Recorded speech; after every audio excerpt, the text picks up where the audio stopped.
Bonjour à tous, bienvenue dans ce troisième épisode du podcast Nouvelle Ère en nouveau format, plus court et accompagné de professionnels du groupe Neolis. J'ai le plaisir à nouveau de recevoir Honoré. Bonjour Honoré. Salut Alex. Merci d'être présent pour ce troisième épisode. Là, la série, ça se porte vraiment sur le sommeil. Là, le principe, c'est de donner des éléments de compréhension et des outils. Euh, Toi, bah, tu es issu d'un cursus ingénieur plutôt en biologie et santé. Donc, c'est pour ça que tu viens nous donner un peu ton point de vue. La dernière fois, on a parlé de la lumière naturelle, de vraiment de son implication et de son impact dans notre rythme bah, de base biologique, quoi. Et comment on pouvait synchroniser le mode jour avec cette lumière et puis passer en mode nuit plus facilement. Aujourd'hui, je crois que tu viens nous parler de toute autre chose, mais qui a un vrai rapport avec le sommeil quand même, c'est la notion d'alimentation. Exactement. Alors, qu'est-ce que tu veux nous partager aujourd'hui sur l'alimentation? Bah, tout simplement que l'alimentation, si on devait les classer, je dirais le deuxième levier principal à prendre en compte pour réguler son énergie et notamment du coup son sommeil. Ok. Alors c'est intéressant parce que je trouve qu'on entend rarement parler de l'alimentation comme pouvant avoir un impact sur le sommeil. On entend beaucoup parler sur la lumière. On a parlé des lumières bleues, de la lumière bleue dans l'épisode numéro 2, que je vous invite à aller voir si vous ne l'avez pas vu. Là, est-ce que tu peux nous expliquer en quoi l'alimentation peut ou a un impact sur notre sommeil? On peut prendre un exemple très concret pour commencer. Je vais prendre un exemple qui devrait parler à beaucoup, j'imagine, l'exemple du café. Ok. Donc beaucoup de personnes boivent du café. On a vu dans le premier épisode que notre horloge interne, elle s'articule autour de la production de cortisol le jour, avec un pic le matin, et de mélatonine la nuit, avec un pic en début de nuit, vers 2 heures du matin si ma mémoire est bonne. Le café, par exemple, va impacter directement cette horloge-là. Euh, le café, par exemple, dans un monde idéal, il ne faudrait pas le prendre dès le réveil, mais il faudra attendre 1 heure à 1 heure et demie après le réveil. Pourquoi? Parce que le rythme naturel du corps, c'est au réveil de produire un pic de cortisol pour justement nous donner l'énergie de sortir du lit et de commencer notre journée. Or, la caféine du café, en activant le système d'éveil ou de stress du corps, selon qu'on le voit sous un angle positif ou négatif, même si on parle de la même chose. Donc la caféine, en venant activer ce système de stress, peut venir compenser du coup le cortisol, puisque ça active le système de stress en tant que tel. Et donc le corps, il va avoir entre guillemets moins besoin de produire de cortisol. Et donc on va entraver ce mécanisme naturel il faut que le corps produise lui-même son cortisol dans les 30 à 45 minutes qui suivent le réveil, qui suivent l'alarme du matin. Ok. Donc attendre 1 heure, 1 heure et demie avant de prendre son premier café. Et par la suite, derrière, l'idée c'est de ne pas prendre de café non plus trop tard dans l'après-midi ou dans la soirée pour éviter justement de trop activer ce système de stress et favoriser la production de mélatonine quand le moment sera venu. Ok. Donc c'est-à-dire que prendre un café, pas dès le lever, mais quasiment, finalement, c'est j'alimente un cercle vicieux de bah, en fait, mon corps pas devient feignant, mais il se dit ok, extérieurement, on a une stimulation, Mm. donc on n'a pas besoin de produire autant de cortisol. Exactement. Le café va venir entre guillemets nous aider à tricher pour avoir de l'énergie, alors que c'est justement le moment où il faut laisser le corps, grâce à ses ressources, donc ressources qu'on va lui apporter grâce à l'alimentation, on va l'aborder ensuite, mais c'est le moment où il faut laisser le corps produire lui-même son énergie avec ses propres ressources, quoi. Ok, ok, euh, intéressant. Ok. Donc c'est-à-dire que c'est le thé, c'est mieux. Le thé, c'est un peu différent. En soi, la théine va avoir le même effet que la caféine, mais dans le thé, il y a un complexe qui fait que, en général, l'effet excitant et l'effet d'activation du stress est un peu différent. Donc le thé, ça passe mieux que le café si jamais on doit en prendre dès le réveil. Ok, ok, très bien. Donc c'est pas que le café est à proscrire, c'est que plus tard, au bout d'au Exactement. moins une heure et C'est demie. pour ça qu'on parle de chronobiologie. C'est pas tant qu'est-ce qu'il faut faire, mais c'est plus quand est-ce qu'il faut le faire. Je dis pas que le café c'est mauvais.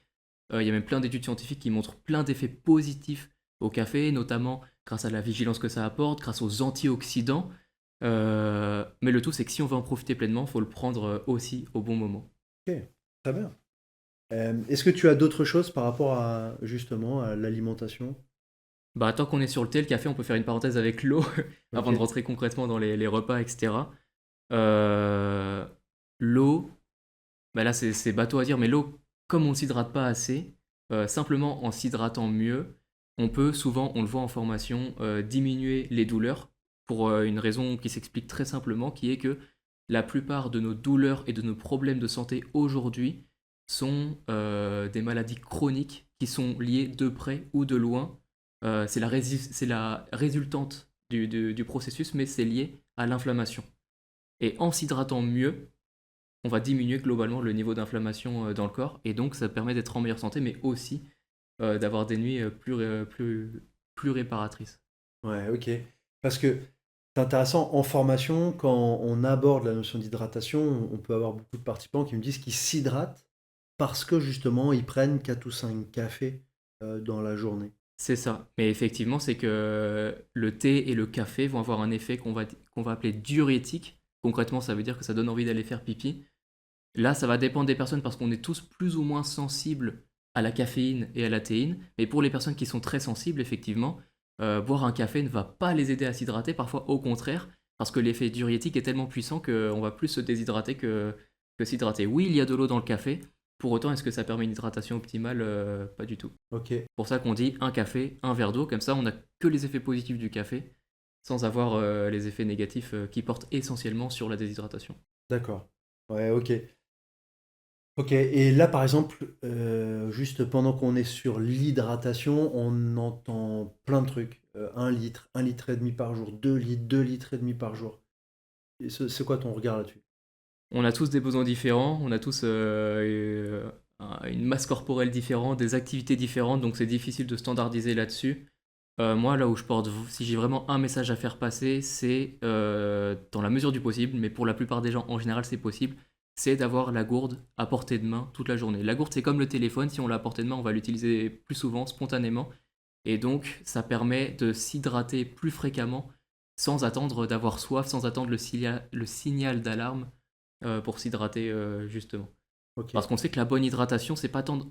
Oui, il y a une question de quantité parce qu'on ne boit pas assez, mais il y a aussi une question de qualité, c'est-à-dire que on va mieux s'hydrater si on boit par petites gorgées tout au long de la journée que d'attendre le repas ou la nuit pour certaines personnes de se réveiller et de descendre la bouteille de flotte, tu sais que quoi. ok. Ouais, ok, ok. Donc, parce que là c'est pareil, c'est-à-dire que notre corps est moins capable de garder l'eau si elle est en grande quantité sur un temps court. Exactement, on va mieux l'assimiler si on l'apporte au compte-goutte. Ah, ok, d'accord. Ok, ok, très bien. Très bien. Et je trouve que c'était important d'avoir cette précision-là, parce qu'en vrai, il y a plein de choses. On nous dit qu'il faut boire depuis qu'on est tout petit, mais on comprend pas toujours. Et effectivement, on peut avoir des gens, et moi, j'ai un exemple en tête de quelqu'un qui dit, moi, je bois pas dans la journée, mais quand j'arrive chez moi, je peux boire 1 litre d'eau direct. Donc Il se c'est serait pas mieux bon. hydraté s'il avait bu ce litre d'eau progressivement dans la journée. Ouais. Ok, très bien. Donc café le plus tard possible le matin et le moins tard possible l'après-midi. Exactement, Le plus d'eau possible au fur et à mesure de la journée. Avoir sa c'est ça. gourde à portée de main. Exactement. Ok. Je crois qu'on peut aussi, quand on parle d'hydratation, et ça c'est quelque chose qui m'avait surpris, on a dans l'alimentation de l'eau, fruits et légumes, et je crois qu'on peut le trouver en grande quantité aussi dans ces aliments-là. Exactement, oui. Effectivement, bah, tout ce qui est fruits et légumes contiennent beaucoup d'eau. Ouais. Ok. Pour ça qu'on dit qu'en général, le top du top, c'est s'hydrater en dehors des repas, puisque un repas équilibré apporte lui aussi de l'eau. Donc si on veut étaler la prise hydrique sur l'ensemble de la journée, la vigilance doit être portée sur l'hydratation entre les repas, justement. Ok. Ok. Très bien. Est-ce que tu as d'autres choses là justement on est en train de petit à petit d'aller vers justement cette alimentation et encore une fois en quoi ça peut avoir un impact ou pas sur mon sommeil. On peut commencer par la base, c'est le petit déjeuner. Le petit déjeuner, en France, souvent, il est catastrophique parce que il est plein de sucre. et il est plein de graisses transformées. Euh, et concrètement, bah, comme le café, le sucre, il va apporter de l'énergie facile, alors que c'est le moment où justement le corps il doit produire. En plus, le sucre facile, ça flingue le système à dopamine, et on sait que la dopamine du cerveau, donc l'hormone de la motivation, du mouvement, c'est très lié au cortisol, tout ça. Donc il faudrait dans l'idéal remplacer le sucre par un petit déjeuner plutôt à l'anglaise, riche en protéines, parce que les protéines, elles vont apporter le substrat qui va permettre derrière de produire ce cortisol, de produire cette dopamine pour la santé psychique. Donc l'idéal, c'est de basculer progressivement vers un petit déjeuner à l'anglaise avec des protéines, un petit déjeuner salé avec de l'iode pour prendre soin de son système hormonal, de sa thyroïde. Et tant qu'on est sur le système hormonal, un petit déjeuner également riche en graisses, mais pas des graisses transformées, des produits industriels pourris, etc. Ok. Des vraies bonnes graisses. Enfin, une bonne graisse, c'est une graisse qui n'a pas été transformée. Souvent, on dit il n'y a pas de mauvaise graisse, il n'y a que des graisses trop cuites. Alors que voilà, si on prend des lipides, par exemple, qu'on mange des œufs ou des choses telles que des oléagineux, des noix, des amandes, des noisettes, tout ça, ça va venir, les graisses de ces aliments vont venir soutenir la physiologie du corps et notamment le système hormonal pour que derrière il puisse se réguler et produire son cortisol et la mélatonine au bon moment. Ok. Et quand tu parles de protéines, tu parles de quoi particulièrement?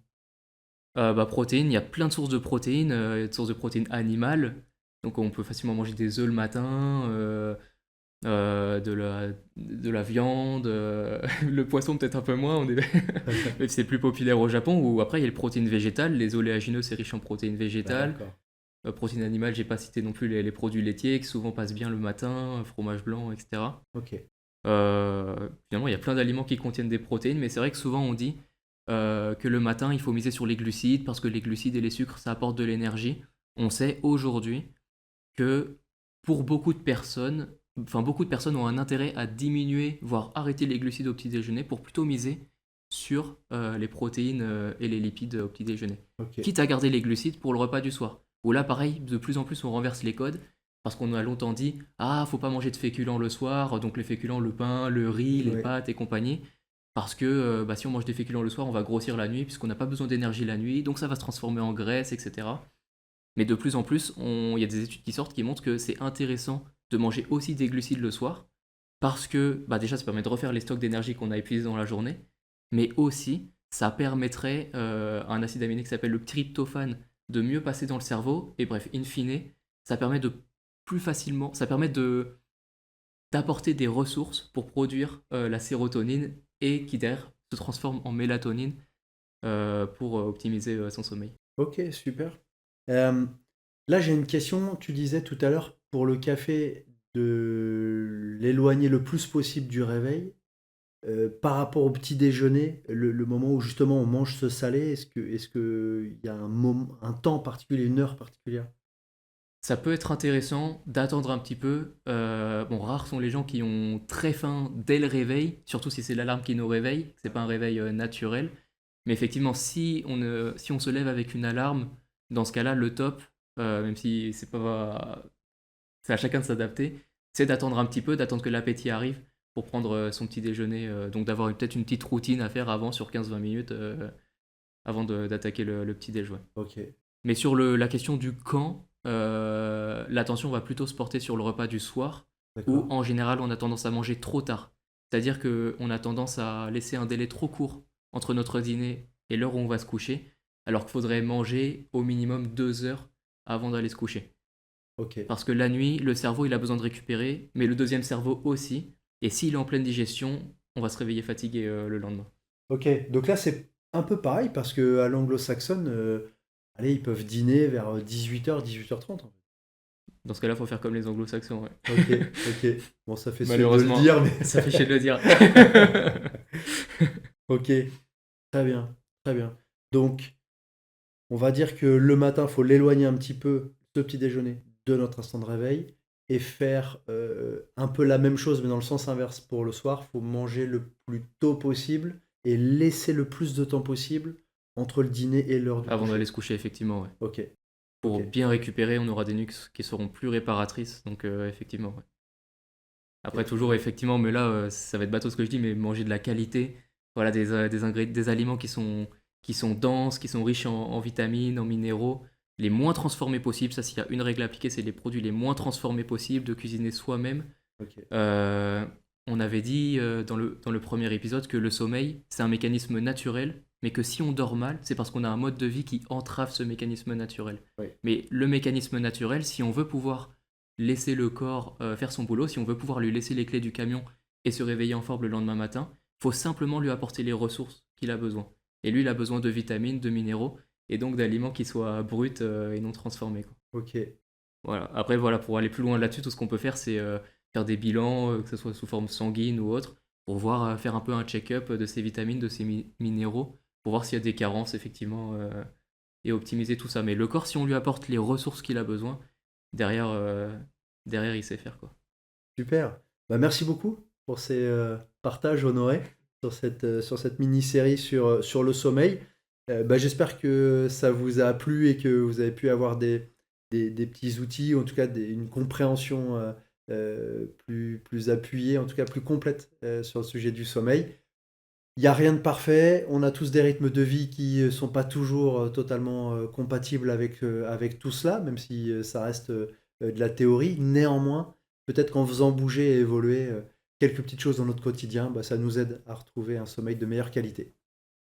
Bonne continuation à tous, merci de nous suivre de plus en Merci. plus nombreux sur nos podcasts.